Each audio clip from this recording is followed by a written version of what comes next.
Jadi Bapak Ibu bisa memberikan soal yang lebih hot mungkin ya. Kemarin ulangannya nggak hot, terus ini diberikan hot supaya memperdalam materi yang sudah dia pahami. Gitu. Dan bisa juga yang memperkaya tadi, menambah wawasan dengan mencari bahan ajar yang baru. Atau mungkin Bapak Ibu bisa, ayo belajar materi yang berikutnya gitu. Bisa juga. Tapi ini jawabannya yang D ya.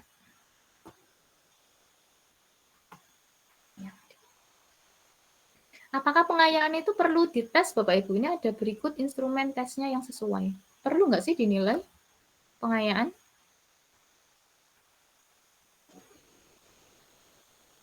Perlu nggak? Dia sudah tuntas.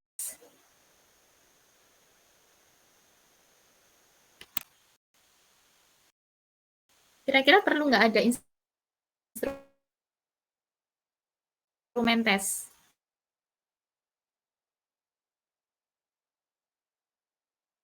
Kalau di pengayaan. Berikan materi. Kalau gitu. Oke, itu ya Bapak Ibu. Jadi pengayaan sifatnya bisa memperdalam, bisa memperkaya dengan menambah wawasan baru. Lanjut, ini yang remedi. Dasar rancangan program remedi bagi peserta didik yang capaian prestasinya di bawah ketuntasan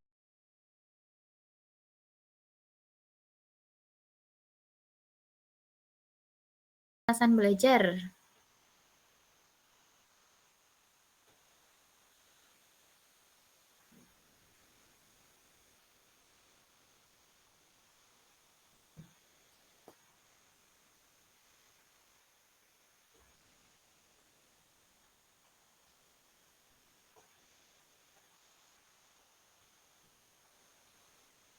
Ini apa Bapak Ibu? Jawabannya yang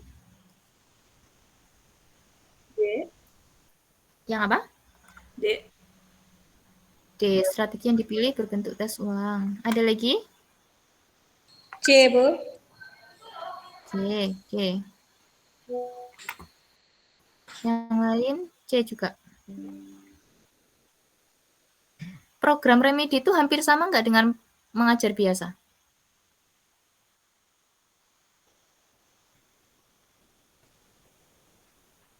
Beda, Bu.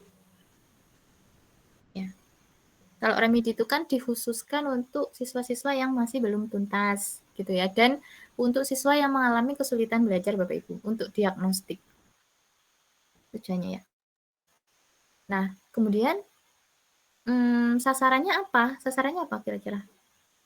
Benar yang C ya, untuk meningkatkan kecerdasan. Maksudnya untuk meningkatkan ini, banyak siswa yang tuntas gitu ya. Kan tujuannya itu. Supaya dia memperbaiki nilai supaya bisa tuntas. Bisa tercapai. Nah, bentuk-bentuk remedi itu Bapak Ibu gimana biasanya? Apakah mengulang pembelajaran lagi atau yang remedi diberi tugas atau bagaimana? Biasanya. Biasanya langsung soal lagi. Karena nggak cukup. Nggak cukup ya waktunya. Oke, kalau bentuk-bentuk remedi itu bisa dilihat dari ini Bapak Ibu, jumlah siswa yang remedi.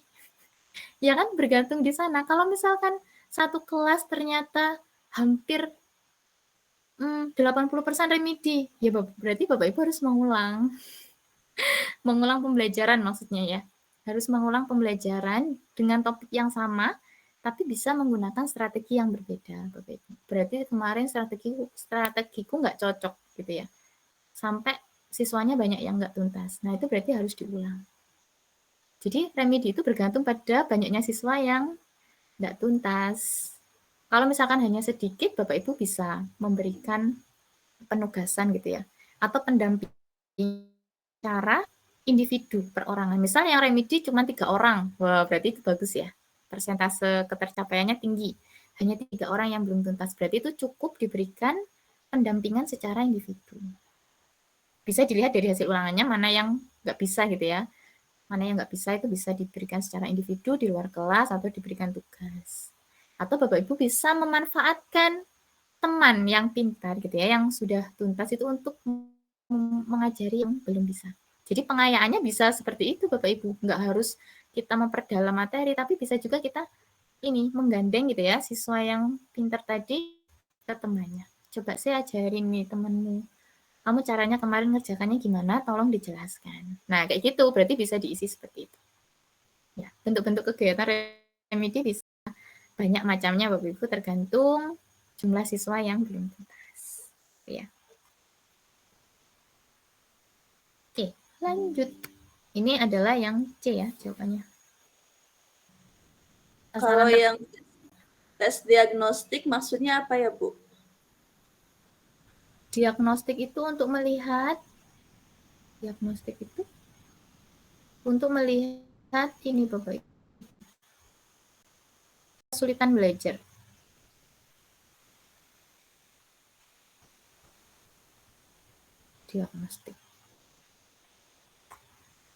Diagnostik itu tes awal gitu loh. Jadi Bapak Ibu misalkan Bapak Ibu pertama ya, belum pertama masuk di kelas ini itu melakukan tes diagnostik. Oh, anak ini ternyata anak kemampuan tinggi sedang rendah. Yang rendah ini kan berarti bisa kita klaim sebagai oh dia mengalami kesulitan belajar. Padahal kan beda. Program remedi itu kan tujuannya memperbaiki ya. Memperbaiki atau membantu anak-anak yang sulit belajar ini supaya bisa apa ya mengejar teman-temannya yang sudah tuntas. Gitu. Kalau sama dengan tes diagnostik beda. Remedi kan bukan seperti itu.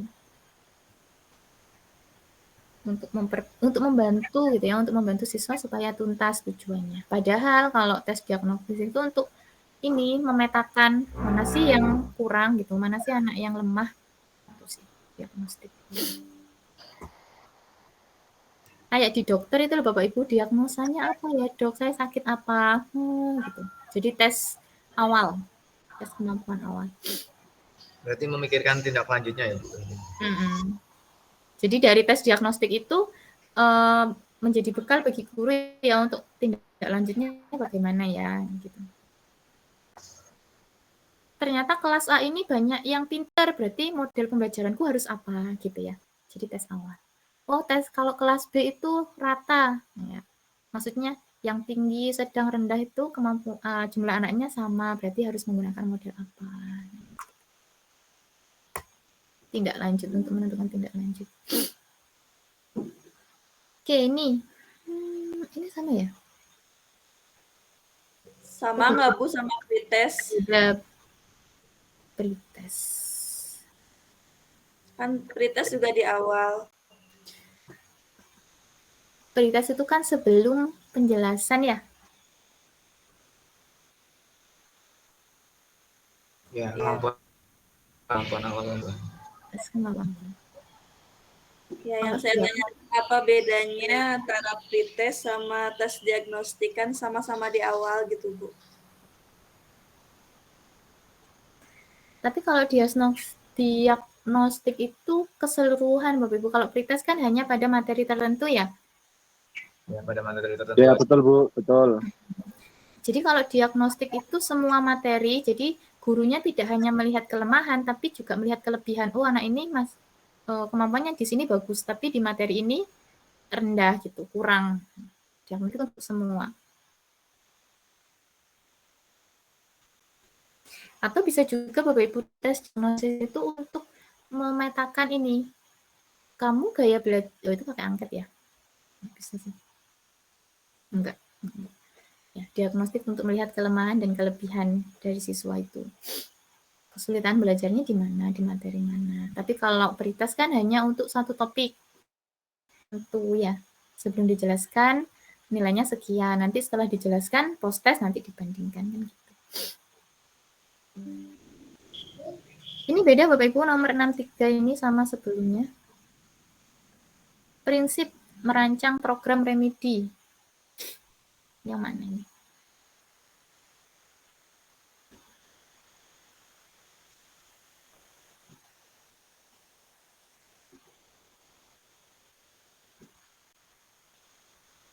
Kalau Bapak Ibu guru di kelas menggunakan yang mana?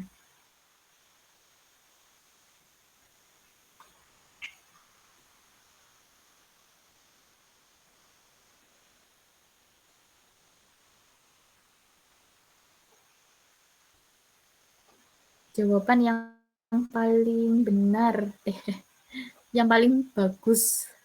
Kan gitu Bapak Ibu ya, kalau kita ngerjakan tes kan kita pilih opsi yang paling bagus.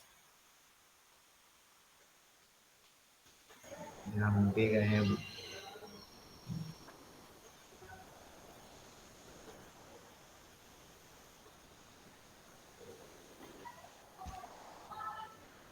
Ya.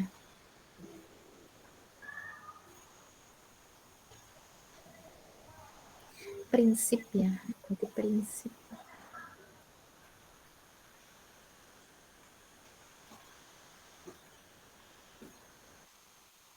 Ya benar. Ini kan kalau yang B itu kan ada dasarnya ya, ada dasarnya kita tentang pembelajaran. Itu berdasarkan hasil temuan analisis. Jadi setelah melakukan penilaian, dianalisis gitu ya. Dianalisis, kesulitannya ternyata ada di materi ini, di submateri ini gitu. Berarti Bapak Ibu bisa merancang pembelajaran yang baru dari hasil temuan analisis. Ya, jawaban yang paling tepat yang B. Karena ada ininya, ada dasarnya.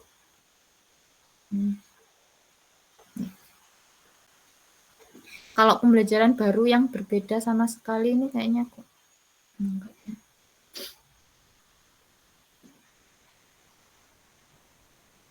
KKM itu merupakan kriteria yang ditentukan sekolah. Prinsipnya merupakan apa Bapak Ibu? Yang A, yang B.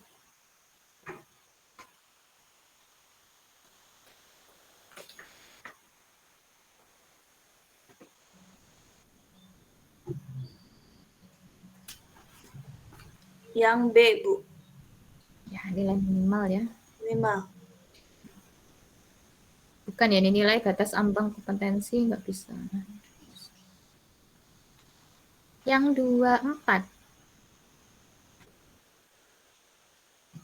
Penilaian hasil belajar siswa didasarkan pada karya dan tugas, kemampuan dalam proses pembelajaran, dan hasil tes disebut.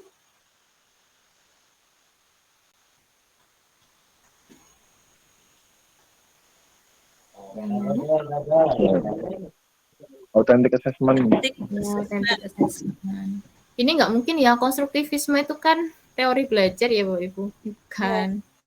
Ya. Ada yang nyambung. Jadi authentic assessment itu penekanannya, makanya kan di kurikulum 2013 itu penilaian itu lebih menekankan pada proses ya Bapak Ibu daripada hasil. Di situ ada kata kuncinya kemampuan dalam proses pembelajaran. Jadi kalau dulu kan kurikulum yang lama itu penekanannya pada hasil nilai gitu ya. Sedangkan kurikulum yang terbaru tidak hanya hasil yang dilihat, tapi proses menuju hasilnya itu juga perlu diperhatikan, perlu dinilai. Lanjut.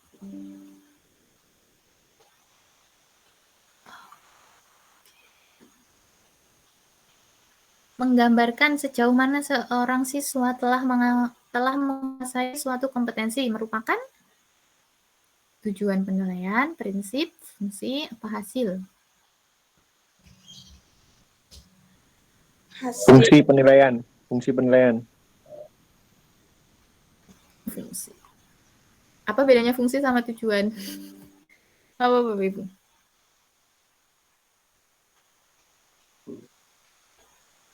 Ini betul memang fungsi ini. Kalau tujuan itu masih hasilnya umum, tapi kalau fungsi itu sudah melihatkan hasil yang lebih spesifik. Iya, benar ya, lebih khusus.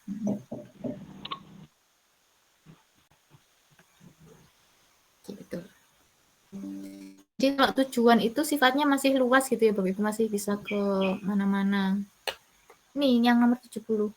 Mengetahui tingkat penguasaan kompetensi dalam sikap, pengetahuan, keterampilan yang sudah atau belum dikuasai untuk ditingkatkan dalam pembelajaran remedi dan program pengayaan merupakan ini. Fungsi, tujuan, prinsip, bentuk.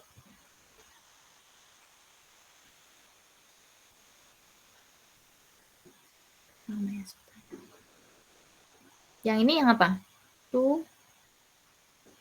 Tujuan ya Bapak Ibu.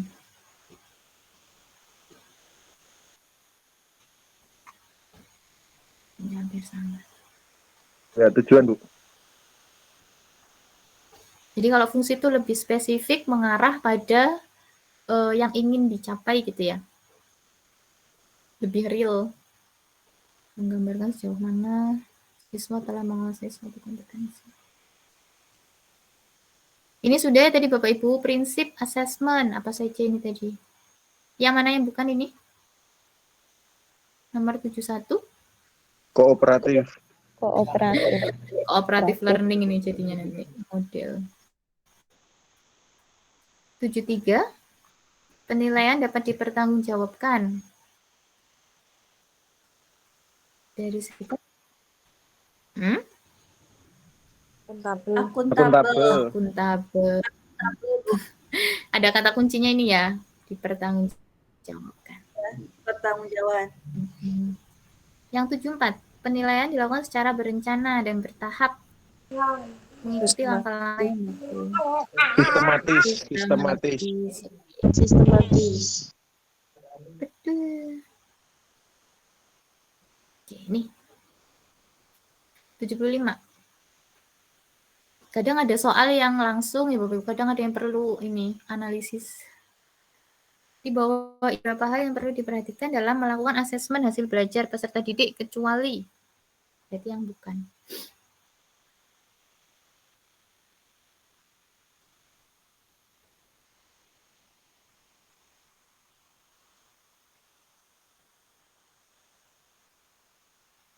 Apa ini?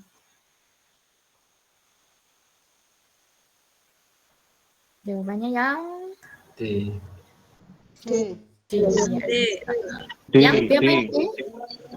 Yang D. D, Bu. Iya, D. D. Oke, tadi kalau ada suara-suara B gitu ya. Yang D ya. Oke. Nah, ini Bapak Ibu. Program remedi hendaknya memungkinkan peserta didik untuk belajar sesuai kecepatan, kesempatan, gaya belajar masing-masing. Pembelajaran remedi harus mengakomodasi perbedaan individual peserta didik. Pernyataan di atas termasuk salah satu prinsip yang perlu diperhatikan ketika remedi. Kira-kira jawabannya Bapak Ibu apa? Kalau Fleksibel. Adaptif, Bu. adaptif dari apa? Kata kuncinya. Karena disesuaikan dengan gaya belajar masing-masing. Oke, ya. Betul Bapak Ibu, jawabannya yang adaptif. Tapi keempat opsi itu adalah masuk ke prinsip-prinsip remedial. Jadi nanti mungkin aja bisa muncul soal prinsip yang lain. Ini memang Untuk prinsip remedial apa Kok saja? bukan Bu? fleksibilitas, Bu? fleksibilitas ini kaitannya dengan pemilihan metode.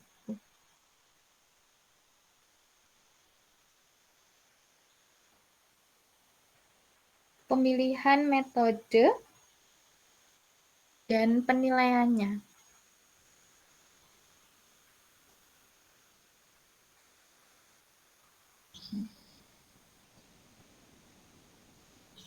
Prinsipnya apa? Ada 4, Bu.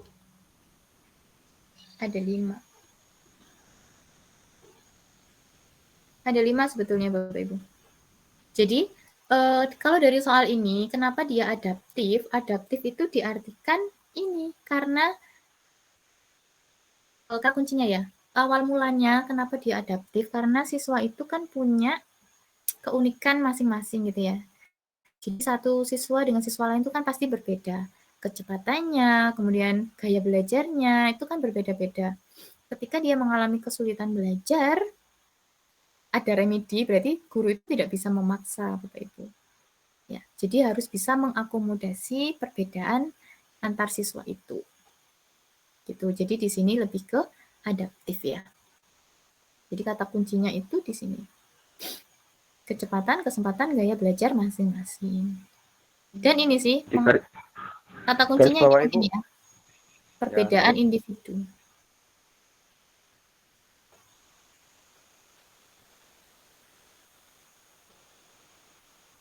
Nah, itu adaptif. Kalau fleksibilitas itu memang masuk prinsip, itu penekanannya pada ini pemilihan metode dan penilaiannya sekarang itu lebih di fleksibel ya. Maksudnya bisa berubah-ubah.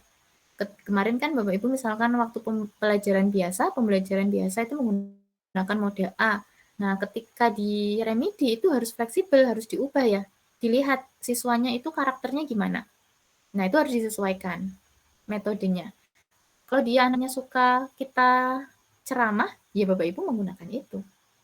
Bu, saya nggak paham karena kemarin model pembelajarannya presentasi, saya nggak bisa. Berarti anak ini bukan auditori, ya kan? Bukan auditori. Ya, dia nggak visual ya. Pokoknya dia nggak suka nggak auditori ya. Dia nggak suka ini. Saya lebih suka mencatat gitu ya. Anak-anak saya nggak suka kalau yang jelaskan teman gitu, nggak paham. Nah, berarti Bapak Ibu harus fleksibel mau gitu ya, mau mengganti metode dan penilaian. Penilaian jadi di sini mungkin lebih nggak ketat gitu ya penilaiannya. Ketika siswa sudah menunjukkan perubahan, oke lah gitu, sudah lebih difleksibelkan. Kemudian interaktif itu apa? Interaktif di sini Metode pembelajaran. Nah, ya. Interaktif ini lebih ke interaksinya. Intens. Interaksi.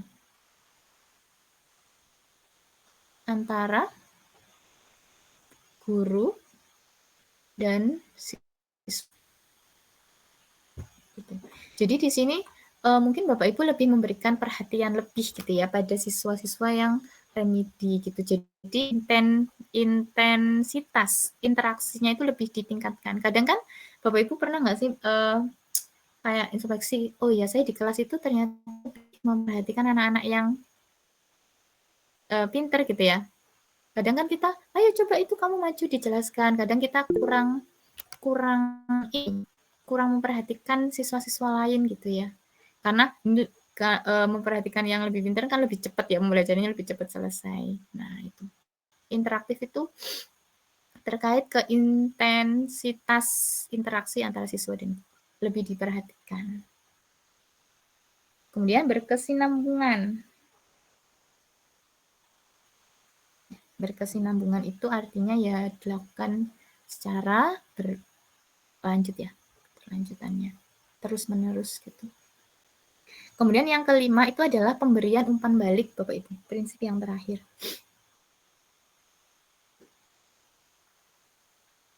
Ditambah ya, yang E itu pemberian umpan balik.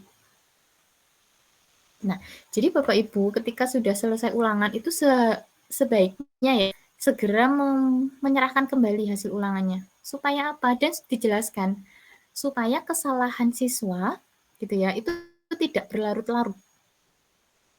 Atau misalkan nggak dibagikan, Bapak Ibu menjelaskan di kelas gitu secara klasikal.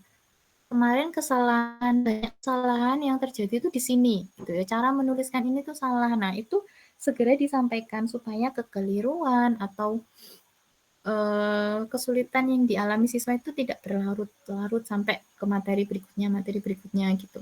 Jadi segera diberikan umpan balik ya, feedback. Kita walaupun di kelas ketika ada presentasi ada yang salah kan langsung memberikan umpan balik ya, itu salah ya gitu.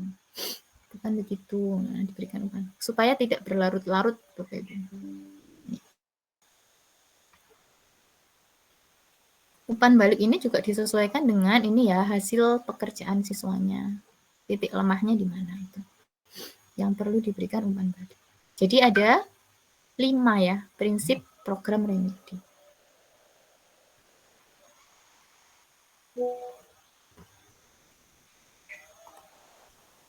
Lanjut. Berdasarkan data hasil evaluasi pembelajaran tentang memahami. Ini enggak ya kayaknya nih.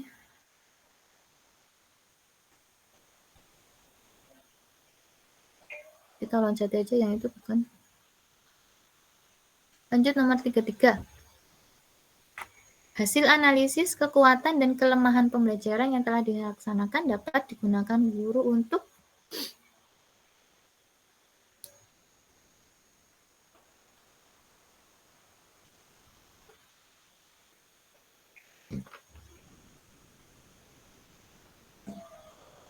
ini yang mana Bapak Ibu jawabannya?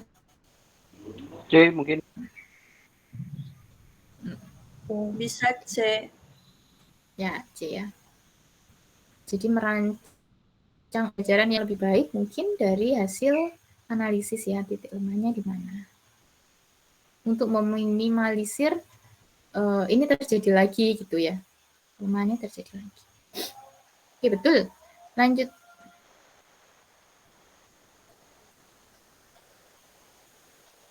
Dari keempat opsi itu, manakah yang merupakan langkah guru menginterpretasi hasil analisis evaluasi hasil belajar?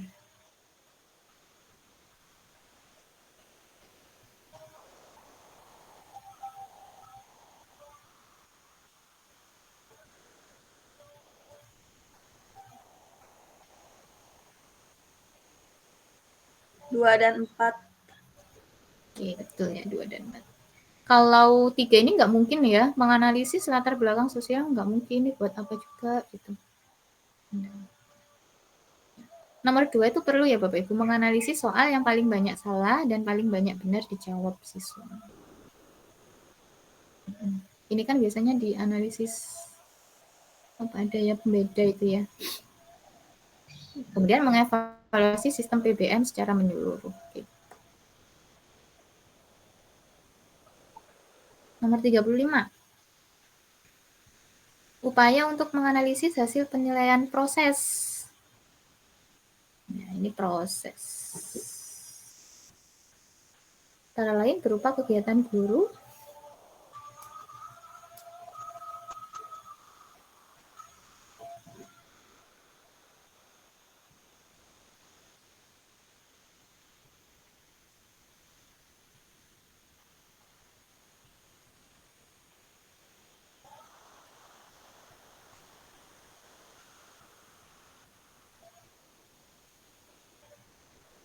apa Bapak Ibu nih jawabannya?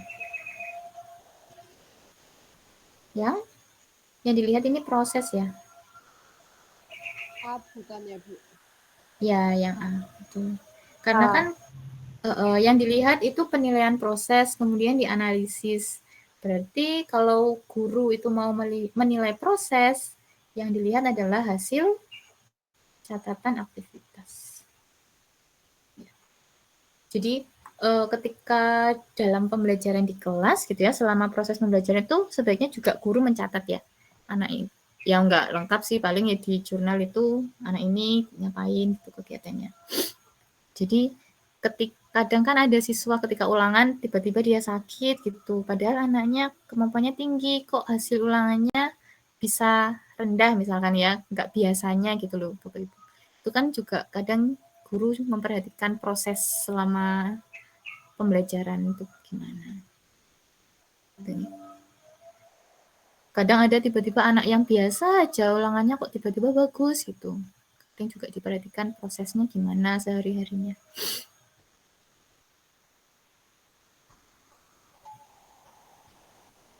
Oke, lanjut. Penilaian proses secara berkesinambungan oleh guru dapat dilakukan dengan cara penilaian prosesnya.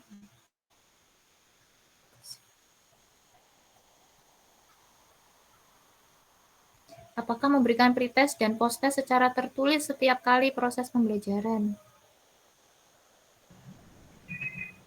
Yang A, Bu. Oke. Penilaian terhadap aktivitas, tahap kemajuan, dan hasil kerja siswa dari proses belajar di kelas maupun di luar. Kalau mengadakan ulangan harian rutin secara terjadwal ini enggak ya, bukan proses ini.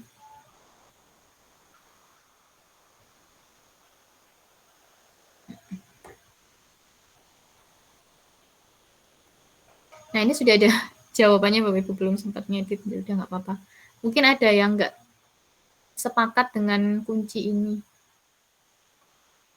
Dalam melakukan evaluasi proses Dan hasil belajar, seorang guru perlu memperhatikan hal-hal berikut. Apakah Bapak Ibu sepakat dengan kunci E? Ya, ini ada kuncinya. Sepakat dah sama yang E?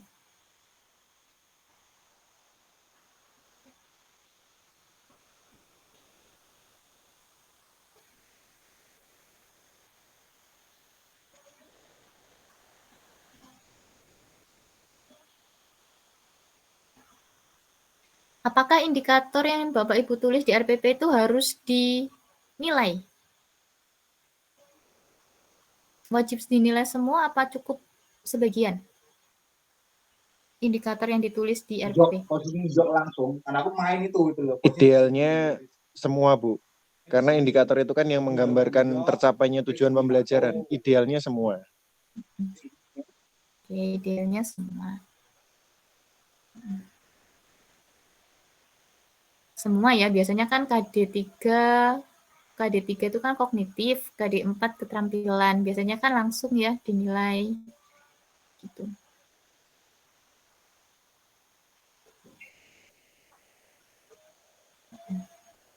Oke, jawabannya sepakat yang E? Ya, sepakat, Bu. Semua indikator ditagih dengan berbagai teknik penilaian dan melaksanakan analisis hasil penilaian. Jadi ya memang idealnya semua indikator itu dinilai gitu ya dengan berbagai teknik. Ya, kan ada indikator sikap, kemudian ada indikator kognitif, ada indikator psikomotorik. Jadi tekniknya berbeda, pasti kan nggak sama. Kalau kognitif bisa tes, kemudian kalau keterampilan itu tekniknya bisa unjuk kerja gitu ya, unjuk kerja atau presentasi langsung. Kemudian kalau sikap observasi, dan setelah dinilai, setelah dikumpulkan, kemudian diolah dan dianalisis ya untuk melihat, untuk mengetahui ketercapaian dan tindak lanjut, menentukan tindak lanjut. Jadi yang E. Tapi kan bisa ya Bapak Ibu, kalau misalkan kita perhatikan ya indikator KD3, misalkan ada 4 indikator gitu ya, kan kita bisa membuat soal yang melibatkan 2 indikator sekaligus. Bisa kan Bapak Ibu? Soal itu kan kadang bisa nggak hanya 1 indikator, bisa mencakup 2 atau lebih indikator yang dari indikator pembelajaran itu. Ya. Ibu. Tergantung soalnya, kan ada indikator pembelajaran, ada indikator soal ya Bapak Ibu. Jadi nanti kan bisa ini bisa masuk ke indikator soal ini. Ya, jawabannya yang E. Nah, Bu Kartika, hubungannya dengan IPK apa, Bu? Ada nggak indikator pencapaian kompetensi? Apakah yang kita cantumkan itu selalu dipakai di semua yang diambil? Bagaimana? IPK dan Indikator pencapaian kompetensi kan ada IPK inti, IPK pendukung, IPK pengayaan, Bu. Ataukah ada banyak? Kan kadang-kadang kita menuliskan itu tapi tidak kita nilai. Iya, kita nilai. Tidak dinilai. Ya. Indikator apa tadi? Ada Ya. IPK. Pendukung, inti, dan pengayaan. Oke. Pendukung itu kan materi prasyarat ya, sebetulnya sudah dipelajari toh. Ya. Ya itu sebetulnya nggak dinilai nggak apa-apa karena itu hanya prasyarat, tapi bisa juga kan dari soal yang diujikan, Bapak. Misalkan soal yang diujikan diminta ada indikator prasyarat itu, dia kan bisa langsung masuk. Secara nggak langsung itu sudah termuat, sudah dinilai gitu dari soal tes. Semuanya sudah mencakup indikator-indikator itu IPK-nya.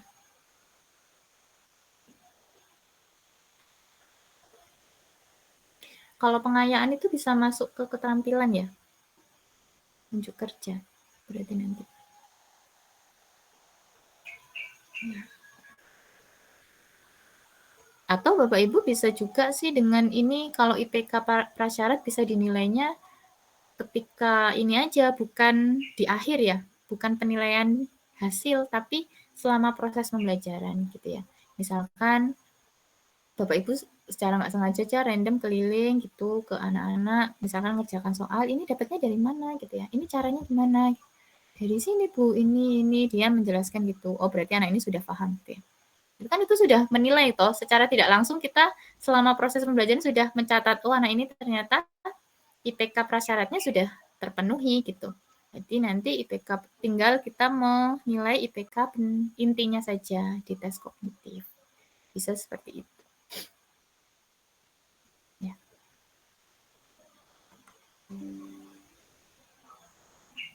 Makanya Bapak Ibu, kalau pernah ada dosen senior saya yang bilang, makanya kalau membuat IPK, kalau di kuliah itu CPMK ya namanya, capaian pembelajaran mata kuliah. Itu kalau di sekolah IPK. Kalau membuat CPMK jangan banyak-banyak Bapak Ibu gitu. Loh, kenapa? Karena nanti penilaiannya susah gitu ya.